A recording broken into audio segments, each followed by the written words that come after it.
rade B92. Ja sam Andrej Tišma, umetnik, likovni umetnik, autor izložbe koja je sinoć otvorena u SKC u Srećnoj galeriji. Izložba nosi naziv Susreti i iskušenja, a danas ovom akcijom u ovom francuskom restoranu Deli France nastavljam tu neku svoju tu angažovanost na susretima sa ljudima na taj način što sam štampao razglednice koje ovde delim sa tekstom da je važno dobro jesti i važno je dobro misliti. Dakle, hoću u ovom hramu, da tako kažem, gastronomije, skrenem ljudima pažnju na te mentalne i duhovne stvari. I kao što vidite, imam na grudima natpis Dobar dan, želite li razgovor? I spreman sam na svaku vrstu razgovora sa ljudima. Takođe, ove otpadke, ove salvete i papire koji čine se bacaju, ja pretvaram umetnost ovim pečatom na kome piše da dodirom umetnika sve postaje umetnost. Dakle, hoću da radim na ovim marginalnim materijalima, stvarima koji ovdje služe za bacanje, ja pretvaram u jednu skulpturu ili jedan umetnički objekat. Tako da u stvari u suštini najvažnije je ta komunikacija sa ljudima i onda svaka od tih stvari koje radim, delim razglednice, stavljam pečate, potiče ljude na neki razgovor i tako da na neki način pokušavam da probijem tu neku barijeru komunikacijonu sa ljudima i na taj način želim da ih podstaknem na neko razmišljanje ako imaju eventualno nekih problema ili imaju nešto da kaže ili žele nekog sagovornika, ja sam tu, spreman sam biti sve dan tu od 10 ujutru do 7 sati uveče, dakle na raspolaganju sam svima koji to žele da dođu i slučajnim posetiocima, prolaznicima i mislim da je to ovako lep spoj umetnosti i restorana. Mislim, ljudi su prestali da idu u duhovne hramove, u crkve, ali može i restoran da se pretvori u jedan duhovni prostor, znači gde će se neki duhovni sadržaj moći razmeniti. Naravno, ovo su začeci, ali ja pokušavam to da sprovedem u praksu, jer ovo nije prvi put da ja to radim, ja to već nekoliko godina radim na tim takozvanim spiritualima, to su rituali duhovne razmene i upravo deo objašnjenja možete se vidjeti na mojoj izložbi toga što sam ranije radio. Ranije sam se susretao sa umetnicima, znači lični susret sa umetnicima shvatam kao jedno umetničko delo, to je kao neku duhovnu skulpturu, a sada želim da se srećem i sa takozvanim običnim ljudima koji međutim svaki u sebi nosi neku klicu duha, ali treba da je oživi malo, da je treba to jednostavno da pokrenuti kod njih, treba ih inspirisati i ja sam tu zato da malo radim na tom planu, da ljudi ne misle samo ovde na jelo, na uživanje, specijalitete, ove francuske divne kolače, torte, kafe, nego da uz to, znači, nadogradnju jednu učine duhovnu, tako da tu dođe do sklada tog materijalnog i duhovnog. Mislim, to mi je cilj jedini, da kod ljudi pobudi malo tu neke duhovne sadržaje i ukoliko su naravno oni spremni na to, ja ih na to ne silim, ali ja sam tu, ja im nudim svoje učešće u razgovoru, u razmeni, poklanjam im te svoje radove koji oni mogu da ponesu te salvete s mojim pečatom, papire, ambalažu, mogu da ovu razglednicu koriste, mogu nekome da je pošalju, mogu da razgovaraju, dakle ja sam tu, a na ljudima je sad da prihvate komunikaciju ili ne. Kako mi je opalo na pamet? Pa, kažem da sam jednostavno to iz moje umetnosti proizašlo, jer na primjer u oktobru mesecu sam tako jedan ceo dan proveo na ulici. Ja sam iz Novog Sada i jednu ulicu sam odredio gde ću ceo dan sam šetao duž te ulice i svi slučajni prolaznici mogli su, isto sam imao taj natpis dobar dan, želite li razgovor, svi prolaznici mogli su da stanu, da popričaju sa mnom. Isto tako dao sam oglas u novinama, na radiju, na televiziji, tako da ću boraviti od 10 ujutru do 7 uveče u toj ulici, tako da zapravo sam ulicu koja je inače mesto susreta među ljudima, ali ljudi uglavnom jure svojim poslom, prolaze jedni pored drugih, ne zapažaju jedno drugog. Želeo sam toj ulici da vratim onaj nekadašnji, recimo u antičkoj Grčkoj znamo da su se sve rasprave filozofske i tako dešavale na forumima, na otvorenim prostorima i mislim da nam to nedostaje. To je ta neka moja ideja, naime na taj način sam došao do te ideje i osjećao potrebu da ljudi malo više komuniciraju među sobom, pogotovo u ovo vreme koje već mesecima vlada to stanje ni rata, ni mira i tako, ljudi imaju neke svoje brige, probleme, pa sam tu recimo da ih rasterećim toga, da imaju kome da kaže, ako nemaju sagovornika. To je bilo u oktobru, pogotovo prisutna ta neka atmosfera. Dosta mračna i upravo sam osjetio potrebu da izađem na ulicu, da sa ljudima razgovaram, a ovoga puta, evo, lepša su vremena, tu je mir blizu i na Vidiku i u ovako jednoj prijatnoj atmosferi uz francuske šansone i ljudi dolaze uglavnom da se opuste, da nešto fino pojedu, a ja sam tu da im ponudim i neki duhovni sadržaj. Dakle, mislim da ne treba da se opustimo sada, nego treba da gradimo, da gledamo malo u budućnost, da mislimo, da dobro razmislimo šta ćemo raditi u buduće i upravo zato je moja ta deviza, poruka, treba dobro jesti, treba dobro misliti. Da su vi odazivi javnosti na ovakav? Pa evo, ja sam ovde tek 2 sata, tako da odaziv je, imao sam nekoliko vrlo lepih akcija, pogotovo mladih ljudi koji su vrlo otvoreni za komunikaciju i ja sam se dopala to što radim. A inače, ove moje ranije akcije gde sam, imam već to iskustvo, mnogi ljudi su mi rekli, to nam baš treba, čestitam, to je prava stvar, razgovor, razumevanje. Čisto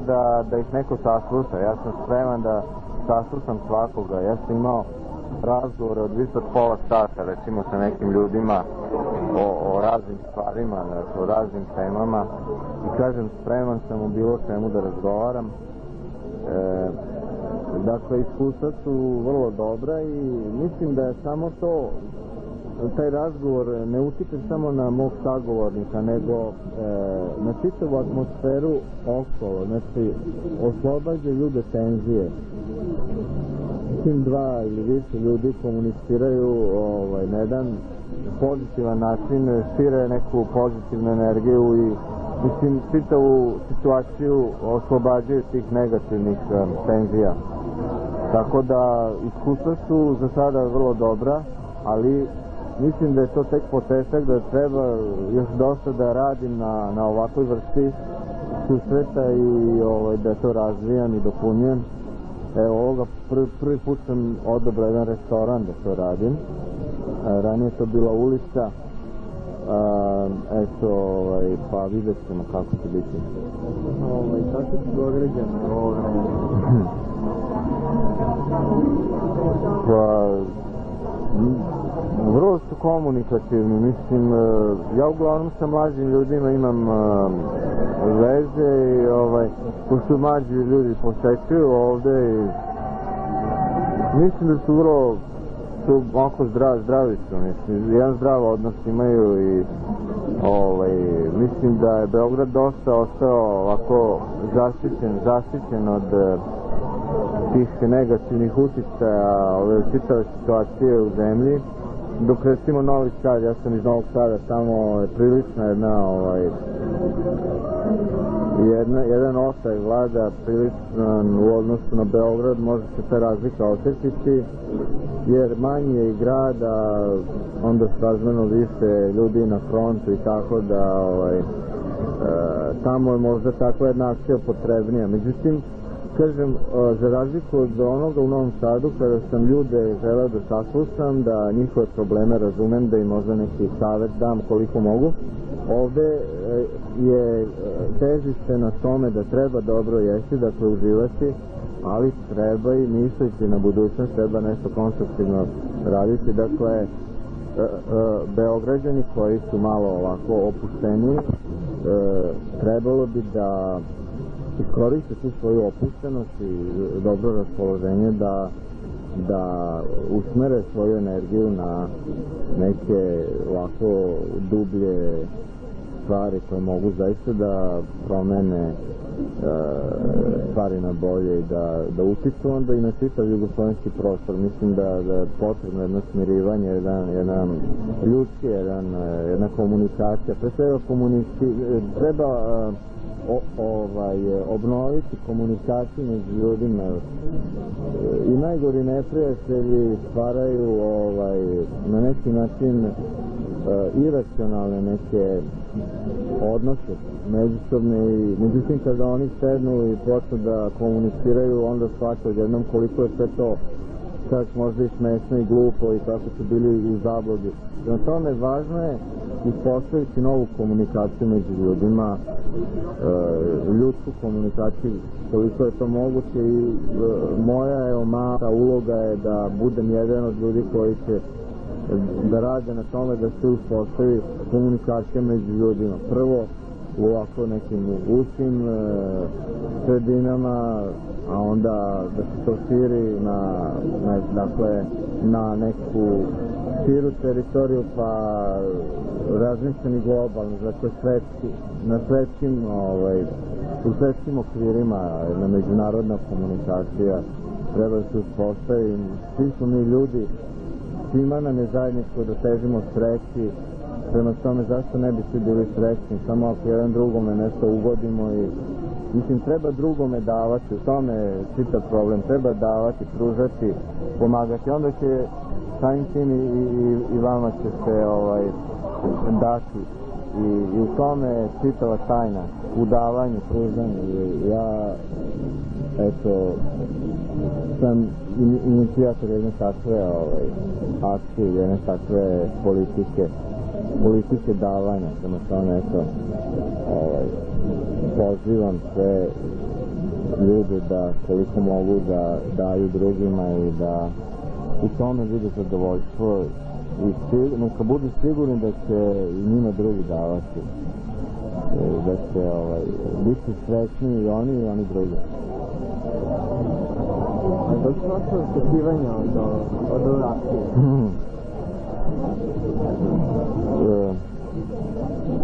Ovako, za mene je ovo novo iskustvo. Jednostavno sam koncipirao i ovu akciju, smatram da je ovako nešto potrebno u današnje vreme, a očekivanja, mislim, ne mogu da predvidim šta će se desiti, može neko da me istuče ili ja ne znam, mislim, može neko da me otera ili da mi se smeje ili zaista ja rizikujem dosta da naiđem na različite reakcije ljudi.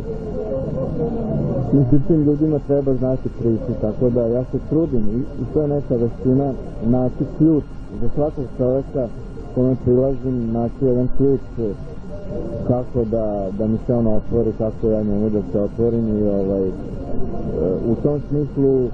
moje očekivanje su dobra, jer do sada nisam imao nikakvih neprilika. Pre svega ovaj restoran je pokazao veliko razumevanje za jednu takvu akciju koja, morate priznati, dosta neobična. Oni su pristali da ja ovde boravim čitavog dana i da se prilazim njihovim gostima i da su imali se razumevanja, a i ti ljudi kojima prilazim vrlo su fini, vrlo su do sada to ide odlično i mislim da smo već postigli neke poboljšanje u atmosferi ovako ovog subotnjeg dana. A za čega baš izabran Beograd, ovaj francuski restoran, baš ova subota, Aha, pa zato su ova subota jer, kažem, sinoć sam otvorio izložbu u SKC-u, tako da ovo je logično, pošto sam ovde ostao preko noći, danas nastavljam i vraćam se večeras kući, tako da je to čisto zbog termina te izložbe ova subota. A Beograd, opet zato što je ovde izložba zakazana, kažem, radio sam to i u drugim gradovima, ali možda je upravo značajno što je u Beogradu, jer Beograd je ipak predstavnica i mislim ovde i najmnogoljudniji grad, tako da ima neko opravdanje, dakle najviše ljudi je moguće sresti teorijski, a francuski restoran zato što je to neka vrsta onoga fast food sistema, kao nešto slično McDonald'su, moram reći, izraziti jedno žaljenje da McDonald's nije dozvolio da u McDonald'su ovo uradim, jer moja ideja je bila da upravo u jednom takvom simbolu brze hrane ovu akciju napravim, susrete sa ljudima, razgovore o duhovnosti, što je upravo suprotnost takvom jednom načinu života i ishrane. Međutim, kao što stoji ovde na ulazu u francuski restoran, ovo je prvi restoran u lancu, tako da znači postoji lanac ovih Deli France u svetu, pa tako da i ovaj restoran ima tu neki karakter tog lančanog ili na tekućoj traci sistema, pa i on na neki način simbolizuje taj način brzog življenja, brzog uživanja, brzog zadovoljenja potreba i upravo ovakvo mesto je vrlo pogodno da se ljudi postaknu na neka razmišljanja o nekim malo važnim stvarima ili jednako važnim stvarima, kao što je zadovoljenje apetita, dakle jednako važnim stvarima zadovoljenje mentalnih apetita i počinjanje jednog razmišljanja o situaciji u kojima se nalazimo i o izlazu iz takve situacije. Mislim da je sad smo na jednoj prekretnici čitavo ovo društvo i treba zaista početi razmišljati, ako se do sada nije, ali u isto vreme treba imati optimizma, s optimizmom gledati u budućnost, jer normalno, ako nema optimizma, onda neće biti ni budućnosti. Tako da, eto, to je razlog zašto u ovom restoranu i zašto danas, a ja sam spreman u bilo koji dan da dođem ponovo, ako me pozovu, ako se to ljudima dopadne i ako se ta akcija proširi. Ja sam inače imao slične ovako razgovore i u crkvi i recimo nastupao sam u jednoj crkvi, mada nisam ni vernik ni ali čisto pokušao sam da vratim crkvi duhovnost, naime smatram da je crkva izgubila dosta, tako da mislim da umetnici treba da budu novi sveštenici budućnosti i da čisto sam pokušao da prenesem to svoje nadahnuće prirodom, nadahnuće ljudima, nadahnuće ovim svetom, da prenesem na te ljude koji očigledno dolaze tamo da bi nešto doživeli nešto duboko i iskreno, ali možda od tog silnog ponavljanja tog nekog scenarija možda se ne unose dovoljno u takvom jednom prostoru kao što je crkva. Pa kažem, i na ulici, i u Novom Sadu sam u jednoj pizzeriji imao jedan nastup, tako da volim kontakte sa ovim mladim, zdravim ljudima koji dolaze da se zabave, da nešto ukusno pojedu, dakle to su ljudi koji veruju u budućnost, koji nešto očekuju od budućnosti i upravo mislim da je takvim ljudima potreban razgovor i čisto da se u njima pokrene ta neka iskra kreativnosti, iskra emocija, iskra etička, iskra tog nekog razmišljanja dubljeg. Prema tome razgovor, to nam je najpotrebnije i eto, to je svrha čitave ove akcije. Da. Kakvi su problemi duhovnosti u ovom fast food svetu? Pa evo, kažem, to je taj princip brzog zadovoljenja potreba, a duhovnost nalaže jedan duži proces dolaženja do nekih zadovoljstava duhovnih. Prema tome, za duhovna zadovoljstva čovjek mora da radi na sebi svakodnevno i da radi na drugim ljudima, da pruža drugim ljudima. Prema tome, sasvim je obrnut način zadovoljavanja duhovnih i ovih gastronomskih potreba. Ja sam inače čitav svoj život uložio u te duhovne sfere. Studirao sam slikarstvo, bavim se i književnošću pod pseudonimom, objavio sam 10 knjiga, poezije, proze, pišem likovnu kritiku profesionalno, tako da čitav moj život je uložen u te duhovne sfere i ja osjećam strašan nedostatak toga u savremenom životu i upravo mislim da ovako jedno mesto brze ishrane dobro da se o duhovnosti porazgovara. Inače, nastupao sam i u nekim ovako svetskim metropolama, recimo u Parizu, u jednoj galeriji alternativnoj Dijagonal, sam također imao ovako razgovor sa ljudima, oni su se okupili na jedan performans, međutim on se sastojao iz mog razgovora sa njima, ja sam im postavljao neka vrlo intimna pitanja, da li su zdravi, da li su dobro osjećaju, da li su pošteni, da li su nekad nešto ukrali, znači malo sam ih iznenadio sa tim pitanjima, jer u Parizu su ljudi dosta onako osuđeni, nekako imaju tu neki taj oklop ličnosti koji je teško probiti i malo se bave tim nekim procesima razmišljanja i uopšte jednostavno život je neisplaniran, radno vreme, zabava, sve to u paketu nekom onako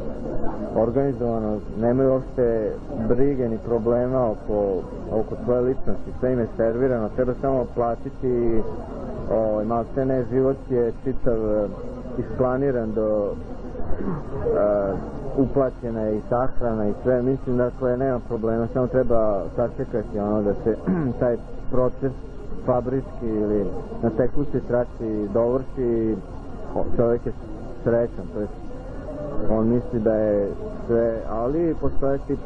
psihološki problemi kod njih normalno što je odraz tog nekog pristupa života. Ja upravo težim da to malo